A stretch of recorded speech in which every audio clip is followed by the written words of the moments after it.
नमस्कार मित्रांनो, स्वागत आहे तुमचं तुमच्या आवडतं चॅनल ऑनलाईन कट्टा मराठीमध्ये. मित्रांनो, पोस्ट ऑफिसमध्ये मेगा भरती निघालेली आहे एकूण 44,228 पदांसाठी आणि शैक्षणिक पात्रता जी आहे ती फक्त 10वी पास म्हणजे 10वी पासच्या बेसिसवर आपण या पदांसाठी अप्लाय करू शकतो. पोस्ट ऑफिसकडून आलेली ऑफिशियल जाहिरात मी इथे ओपन केलेली आहे.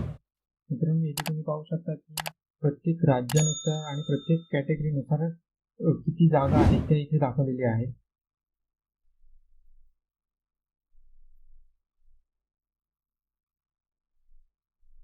मित्रांनो, ही जी भरती आहे ती एकूण 2 पदांसाठी आहे. म्हणजे इथे BPM म्हणजे ब्रांच पोस्ट मास्टर आणि ABPM म्हणजे assistant branch post master.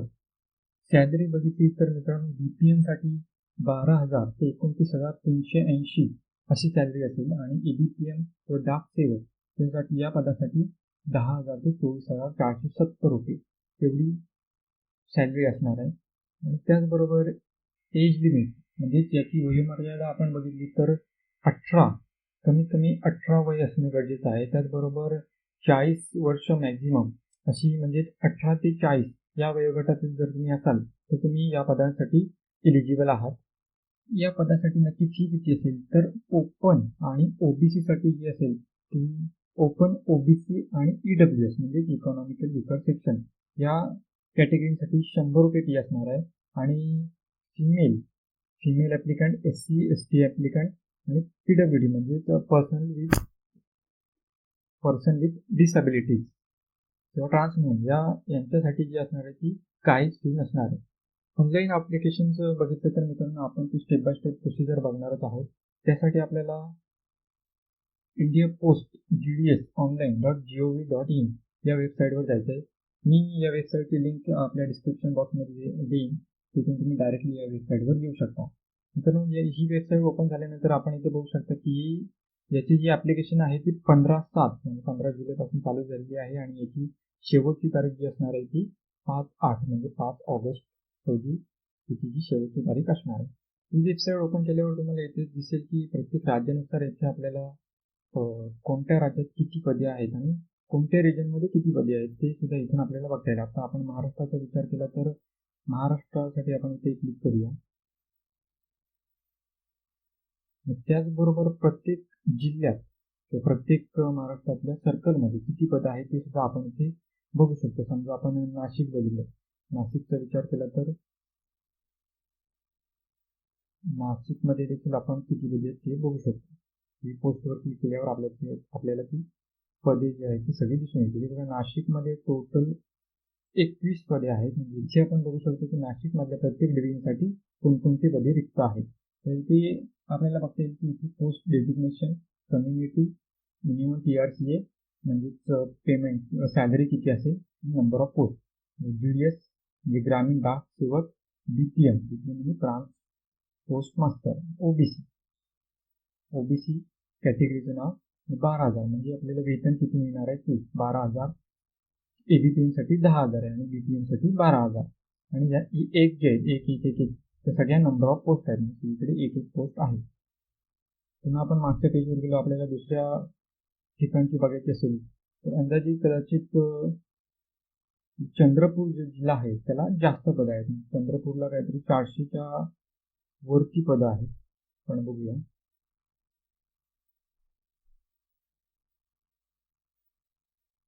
चंद्रपूरला 415 total म्हणजे सर्वात जास्त पदे जी आहेत ती चंद्रपूर जिल्ह्यात आहेत. तर तुम्ही ज्यावेळी अप्लाय कराल, तुम्ही ज्यावेळी फॉर्म भरायला घ्याल त्यावेळी ही एक गोष्ट लक्षात घ्या की तुम्हाला एकतर तुम्ही 2 प्रकारे किंवा 2 पर्याय ठेवू शकता की तुमच्या जवळ जे पोस्ट ऑफिस असेल तिथे तुम्ही अप्लाय करू शकता किंवा ज्या ठिकाणी ज्या डिव्हिजनमध्ये जास्त पदं आहेत त्या ठिकाणी तुम्ही अप्लाय करू शकता. मग त्यासाठी तुम्हाला जॉबसाठी बाहेरच्या जिल्ह्यात तुम्हाला जावं लागेल.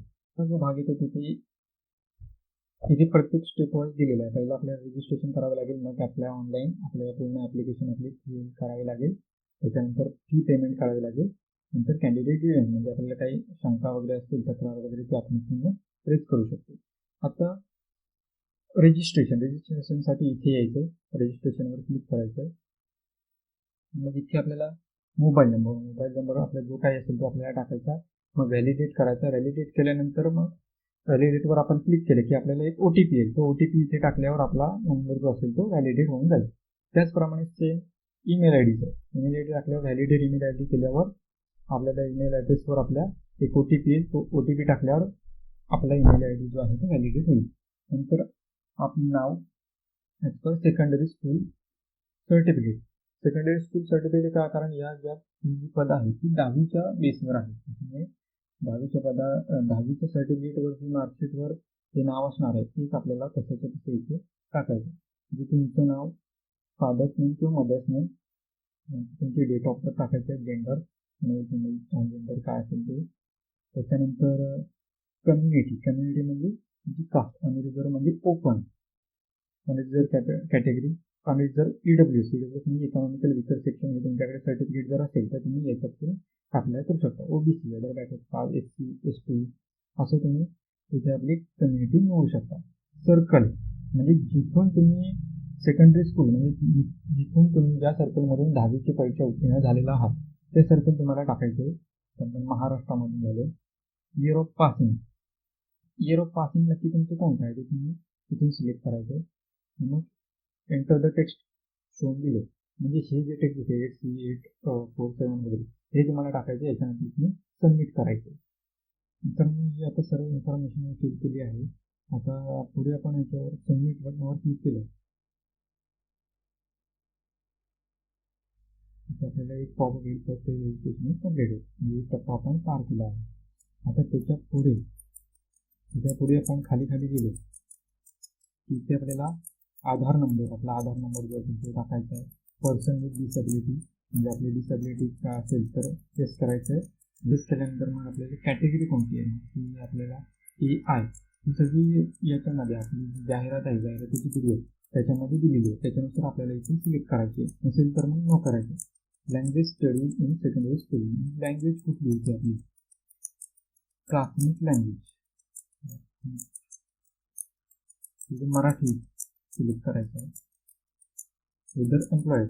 जर एम्प्लॉईड असाल म्हणजे आता जर तुम्ही तिथे नोकरी करत असाल तर येस करायचं. मग येस केल्यावर आपल्याला NOC सर्टिफिकेट सबमिट करावं लागतं.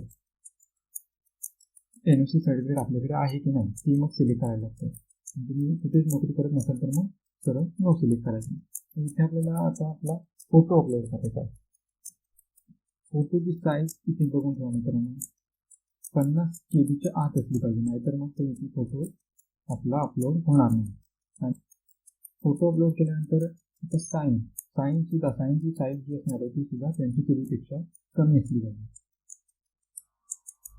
मित्रांनो आता मी इथे सर्व इन्फॉर्मेशन फिल केली आहे. आधार नंबर वगैरे सगळं, फोटो आणि साईन देखील अपलोड केली आहे. फोटो समजा तुमच्याकडे 50 KBपेक्षा जास्त असेल तर तुम्ही तो एकतर पेंटमधून सुद्धा, आपले जे पेंट ॲप्लिकेशन असतं लॅपटॉपमध्ये त्याच्यातून सुद्धा त्याची साईज कमी करू शकतात, म्हणजे पिक्सेल कमी करून, किंवा तुम्ही मग ऑनलाईन कुठल्याही वेबसाईटवर गेला तरी तुम्हाला तिथून ती साईज जी आहे ती कमी करता येईल. आता हे सगळं भरून झाल्यानंतर आपण सबमिट बटनावर क्लिक करायचं आहे. सबमिट बटनावर क्लिक केल्यानंतर आपल्याला आपले जे रजिस्ट्रेशन डिटेल्स आहेत म्हणजे आपल्या फॉर्मचा प्रिव्ह्यू दिसेल. आपण आत्तापर्यंत काय भरले ते सगळं आपल्याला इथे प्रिव्ह्यूमध्ये दिसेल. ॲप्लिकंट नेम वगैरे ते सगळं बरोबर आहे की नाही ते एकदा फक्त चेक करून घ्यायचं. एकदा चेक करून झाल्यानंतर मग या बॉक्समध्ये आपण चेक करायचं आहे. बॉक्सवर क्लिक केल्यानंतर मग आपल्याला पुढे आणखी सबमिट करायचं आहे. तर रजिस्ट्रेशन जे आहे ते कंप्लीट झालं आहे. त्याचबरोबर आपल्याला हा आपला रजिस्ट्रेशन नंबर सुद्धा मिळेल आणि त्याचा मेसेज देखील आपण जो सुरुवातीला नंबर दिलेला आपला मोबाईल नंबर त्याच्यावर आपल्याला तो मेसेजद्वारे देखील आपल्याला तो मिळून जाईल. तरीसुद्धा आपण हा एकतर फोटो काढून तरी घ्यायचा किंवा हा कुठेतरी नोट डाऊन करून घ्यायचा. त्याच्या पुढे आपल्याला आता कंटिन्यू टू अप्लाय,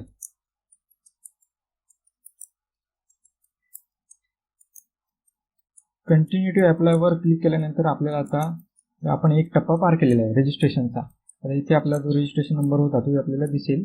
त्याच्यानंतर आपण कुठल्या सर्कलमध्ये अप्लाय करायचं आहे ते आपण सर्कल निवडायचं आहे. आता आपल्याला महाराष्ट्र सर्कलमध्ये अप्लाय करायचं आहे. महाराष्ट्र निवडूया. त्याच्यानंतर सबमिट केल्यानंतर पुन्हा एकदा आपल्या नंबरवर OTP जाईल. तो OTP आपण पुन्हा इथे फिल करायचा.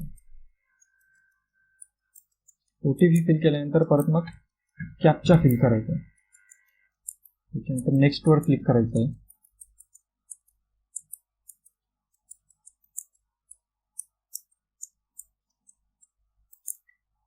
नेक्स्टवर क्लिक केल्यानंतर आता आपल्याला हा ॲप्लिकेशन फॉर्म आपल्यापुढे ओपन झालेला आहे. त्याच्यामध्ये आपल्याला आपला जो ॲड्रेस आहे तो संपूर्ण ॲड्रेस कम्युनिकेशन ॲड्रेस म्हणजे आपल्याला समजा पुढे आपलं समजा सिलेक्शन वगैरे झालं तर कम्युनिकेशनसाठी म्हणजे आपलं लेटर वगैरे जे असेल ते या आपल्या त्या ॲड्रेसवर येईल. आता पुढे आपलं जे क्वालिफिकेशन आहे ते इथे फिल करायचं आहे. आपले बोर्ड तर आपलं Maharashtra state board of secondary and higher secondary education. Select result type, result आपला कसा होता मार्क्स सिलेक्ट केल्यानंतर आपल्याला खाली सब्जेक्ट येते. आपल्याला मग सायन्समध्ये किती होते वगैरे वगैरे ते सगळे सब्जेक्ट जे होते त्याचे मार्क्स आपल्याला इथे फिल करायचे. मित्रांनो आता इथे आपण सायन्सचे मार्क्स टाकलेले आहेत. त्याचबरोबर आता खाली जर आलं तर आपल्याला इथे आपला सब्जेक्ट टाकायचा. तर इथे बघा आपल्याला सेकंड लँग्वेज दिसते. सेकंड लँग्वेज आपली कुठली असेल तर सेकंड लँग्वेज आपली जनरली हिंदी असते किंवा कोणाची आणखी संस्कृत वगैरे असेल ती आपल्याला इथे फिल करायची आहे. तर माझी हिंदी होती त्याच्यामुळे सेकंड लँग्वेज आपली मराठी नसणार, आपली फर्स्ट लँग्वेज मराठी असणार, ती आपण पुढे फिल करणार आहोत. आता आपली हिंदी फिल करायची आहे.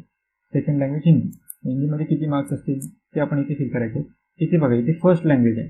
फर्स्ट लँग्वेज आपली कुठली होती मराठी आणि इथे असेल थर्ड लँग्वेज कुठली इंग्लिश.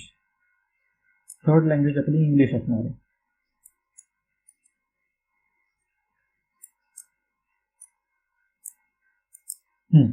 आता याचे मार्क्स आपल्याला इथे फिल करायचे.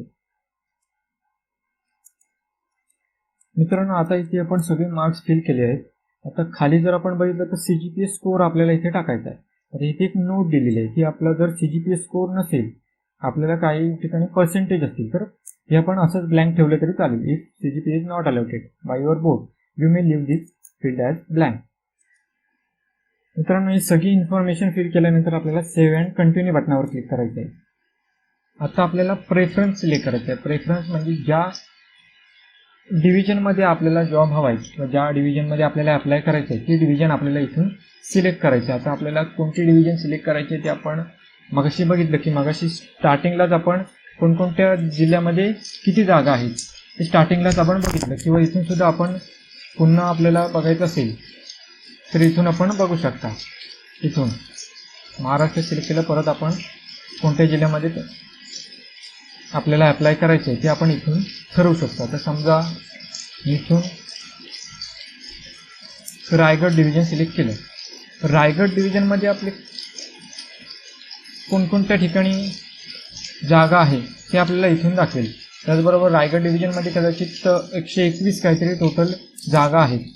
तर त्यापैकी 10 इथे दाखवत आहे. आणखी पुढे पुढे आपण असं सिलेक्ट करत गेलो तर आपल्याला इथून पुढे पुढे बघता येईल. आणि आपल्याला इथे प्रेफरन्स एंटर करायचं. प्रेफरन्स म्हणजे आता समजा मला रायगड डिव्हिजन जितेमध्ये मला पहिलं हवं आहे तर मी इथे 1 टाईप करणार. आणखीन धामणसई मग इथे आपल्याला दुसरं प्रेफरन्स ठेवायचं तर मी इथे 2 टाकणार.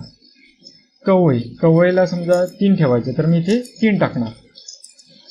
असं मी इथून प्रेफरन्स आपले ठरवू शकतो. आपण किती इथे प्रेफरन्स टाकू शकतो. इथून आपण पुढच्या पेजला गेलो तर आपल्याला हे पुढचे दाखवत जातील. आता टोटल आपण बघूया शेवटच्या पेजवर जाऊन. टोटल इथे 66 दाखवत आहे. म्हणजे आता हे सगळे आपल्या टोटल 121 मी मगाशी म्हटलं तसं पण आपण कॅटेगरी सिलेक्ट केली अनरिझर्व म्हणून आपल्याला हे सगळं हे अनरिझर्वचं दाखवत आहे. मग आपल्याला त्याच्यामध्ये पण ABPMला अप्लाय करायचं आहे की BPMला अप्लाय करायचं आहे ते सुद्धा आपण इथे ठरवायचं आणि त्याच्यानुसार आपल्याला प्रेफरन्स इथे टाईप करायचा. त्याच्यानंतर मग आपल्याला एक डिक्लेरेशन बॉक्स आहे तिथे क्लिक करायचं आणि मग फायनल सेव्ह अँड प्रोसीड. म्हणून आपण इथे आता सेव्ह अँड प्रोसीडच्या बटनावर क्लिक केले आहे. आता आपला डेटा कम्प्लिटली सेव्ह झाला आहे.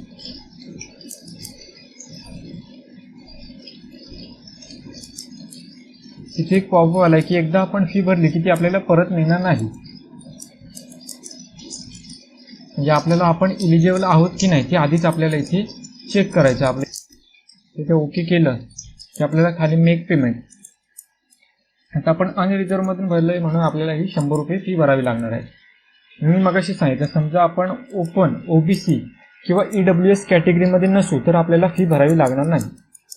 तर आपण इथे मेक पेमेंटवर क्लिक करून मेक पेमेंटवर क्लिक केलं की आपण इथे नेट बँकिंग, क्रेडिट कार्ड किंवा QR कोडने सुद्धा पेमेंट करू शकतो. आता QR कोडमध्ये आपल्याला भीम UPI सिलेक्ट करायचा आहे. मेक पेमेंटवर आपण क्लिक केलं की आपल्याला इथे QR कोड जो आहे तो ओपन होईल. मग हा QR कोड स्कॅन करून आपण इथे पेमेंट करू शकतो. इथून पेमेंट केल्यावर मित्रांनो आपला फॉर्म जो आहे तो फायनल सबमिट होणार आहे आणि त्याच्यानंतर आपल्याला त्या फॉर्मची आपण जे जे काय डिटेल्स भरले त्या फॉर्मची देखील आपल्याला प्रिंट काढता येणार आहे. ती प्रिंट पुढची जी प्रोसेस आहे त्याच्यासाठी आवश्यक आहे, त्यामुळे ती फॉर्मची प्रिंट काढून ठेवणे गरजेचं आहे मित्रांनो. तर मित्रांनो ही होती संपूर्ण फॉर्म जो आहे तो कसा भरायचा, ती स्टेप बाय स्टेप प्रोसिजर आपण बघितली. मित्रांनो जर हा व्हिडिओ तुम्हाला आवडला असेल तर नक्की या व्हिडिओला लाईक करा. अशाच नवीन माहितीपूर्ण व्हिडिओसाठी आपल्या चॅनलला सबस्क्राईब करा. मित्रांनो भेटूया पुढच्या व्हिडिओमध्ये. धन्यवाद. जय हिंद, जय महाराष्ट्र.